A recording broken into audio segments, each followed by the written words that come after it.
ఇది వరకు కూడా చూపించాం. చంద్రబాబు గారు 2021లో కేంద్రానికి రాసిన లేఖ. అంటే చంద్రబాబు గారు అప్పుడు విపక్షంలో ఉన్నారు, కేంద్రంలో బీజేపీ పార్టీ అధికారంలో ఉంది.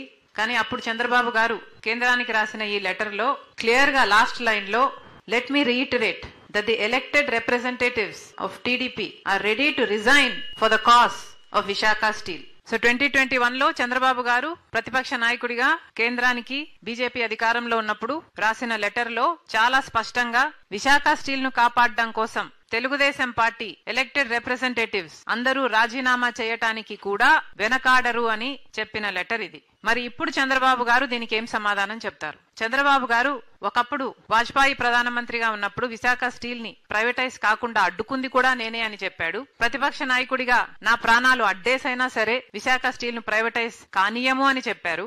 ఆఖరికి రాజీనామా చేస్తాము అని లెటర్ కూడా ఇచ్చారు. మరి ఇప్పుడు ఎందుకు మాట్లాడటం లేదు చంద్రబాబు గారు? ఈ రోజు బీజేపీ పార్టీ కేంద్రంలో అధికారంలో ఉంది అంటే దానికి కారణం ఆంధ్ర రాష్ట్ర ఎంపీలు ఇస్తున్న మద్దతు. అంటే తెలుగుదేశం పార్టీ అయితేనేమి, జనసేన అయితేనేమి, అన్అఫీషియల్ గా వైసీపీ అయితేనేమి, ఇలా అందరూ బీజేపీని ఎత్తి పట్టుకున్నారు. ఈ రోజు బీజేపీ పార్టీ అధికారంలో ఉంది అంటే దానికి కారణం ఆంధ్రప్రదేశ్ లో ఎన్నికైన ఈ ఎంపీలే. ఆఖరికి మొన్న రాజ్యసభలో కూడా చూసాం, ఆర్ఎస్ఎస్ క్యాండిడేట్ ఎన్నికయ్యాడు అంటే దానికి కారణం కూడా ఆంధ్ర రాష్ట్ర ఎంపీలందరూ. అంటే కలిసికట్టుగా ఉన్నారు వీళ్ళందరూ. బీజేపీని ఎత్తి పట్టుకునే విషయంలో, బీజేపీకి మద్దతు ఇచ్చే విషయంలో ఆంధ్ర రాష్ట్రానికి చెందిన 25 మంది లోక్సభ ఎంపీలు, 11 మంది రాజ్యసభ ఎంపీలు, ఇర్రెస్పెక్టివ్ ఆఫ్ పార్టీస్ అందరూ బీజేపీతో కూటమే కట్టారు.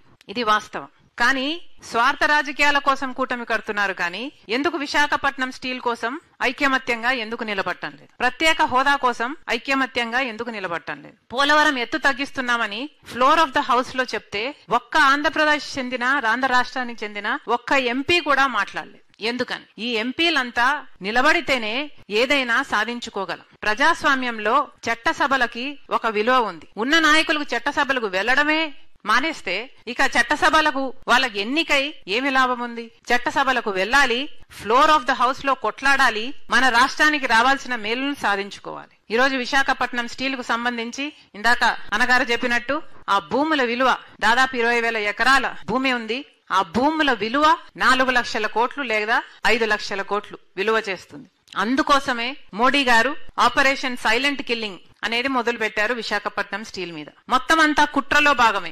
ఒక్కొక్క విషయంలోనూ విశాఖపట్నం స్టీల్ కు సంబంధించి రా మెటీరియల్ అయితేనేమి, క్యాప్టివ్ మైన్స్ ఇయ్యకపోవడం అయితేనేమి, ట్రాన్స్పోర్ట్ లాజిస్టిక్స్ అయితేనేమి, ఎన్ఎండిసి అయనోర్ అయినా సరే, బొగ్గైనా సరే, ఎలక్ట్రిసిటీ అయినా సరే, గంగవరం పోర్ట్ ఇచ్చేయడమైనా సరే, ఇలా అన్ని విషయాలలో ఉన్న ప్రభుత్వాలన్నీ కుట్రతో విశాఖపట్నం స్టీల్ ని ఈ రోజు ఈ స్థాయికి తీసుకొచ్చాయి. కొన ఊపిరితో ఉంది. ఇప్పటికీ కూడా 2021లో department of investment and public asset management వాళ్ళు చాలా స్పష్టంగా 100% డిస్ఇన్వెస్ట్మెంట్ చేస్తాము, ఇది మా నిర్ణయము అని చెప్పిన తర్వాత కూడా ఈ ఎంపీలలో ఏ ఒక్కరూ కూడా పార్లమెంటులో ఉద్యమించలేదు.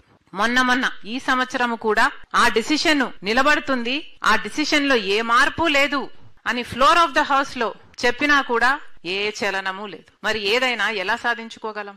ఎన్నికైన నాయకులకు ఉండాలి. మేము ఎందుకు ఎన్నికయ్యాం, మమ్మల్ని ఎవరు ఎంపిక చేశారు, మేము ఎందుకున్నాం ఇక్కడ అని చిత్తశుద్ధితో వాళ్ళు పని చేయకపోతే ప్రజలు మాత్రం ఏం చేయగలరు? ఇప్పటికీ ప్రత్యేక హోదా వచ్చునుంటే మన రాష్ట్రం ఎక్కడో ఉండు. కానీ అధికారంలోకి వచ్చిన ప్రతి ఒక్కరూ వాళ్ళ స్వార్థ రాజకీయాల కోసం బీజేపీ పార్టీకి లొంగిపోయారు. ఇప్పుడు ఈ స్థితి. కనీసం ఒక రాజధాని ఉందా అంటే అది కూడా లేని పరిస్థితి. మరి ఎలా బ్రతకాలి? మన బిడ్డలకు ఉద్యోగాలు ఎలా రావాలి? అందుకే కాంగ్రెస్ పార్టీ ప్రతిపాదన చేస్తుంది, ఫ్లోర్ ఆఫ్ ద హౌస్ లో వివిధ పార్టీలకు చెందిన అందరూ ఎంపీలు కూడా విశాఖ స్టీల్ కోసం ఉద్యమం చెయ్యాలి. ఇది కాంగ్రెస్ పార్టీ డిమాండ్ చేస్తుంది. ఏ పార్టీ అయినా సరే, తెలుగుదేశం అయినా సరే, జనసేన అయినా సరే, వైసీపీ అయినా సరే, ఆఖరికి బీజేపీ అయినా సరే, ఆంధ్ర రాష్ట్ర ప్రజలకు న్యాయం చేయటం కోసం విశాఖ స్టీల్ మీద ఒక్క తాటి మీదికి రావాలి. అందరూ కలిసి పోరాటం చేస్తేనే ఇది మనం కాపాడుకోగలం. మళ్ళీ చెప్తున్నాం, ఇప్పుడు పెట్టిన తీర్మానానికి కాంగ్రెస్ పార్టీ కట్టుబడి ఉంది. మీరు ఏ తీర్మానం చేసినా విశాఖపట్నం స్టీల్ కాపాడుకునే విషయంలో కాంగ్రెస్ పార్టీ మీతో కలిసి నడుస్తుంది.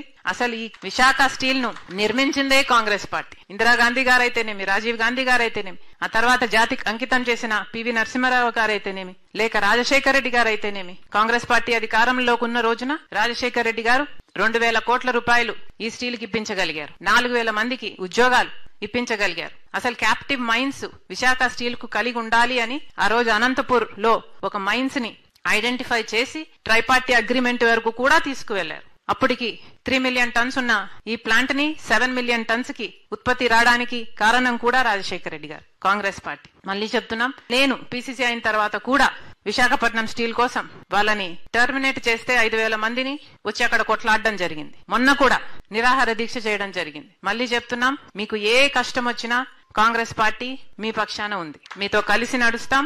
మీరు ఏ కార్యక్రమం చేపట్టినా కాంగ్రెస్ పార్టీ కూడా మిమ్మల్ని బలపరుస్తుంది. Thank you.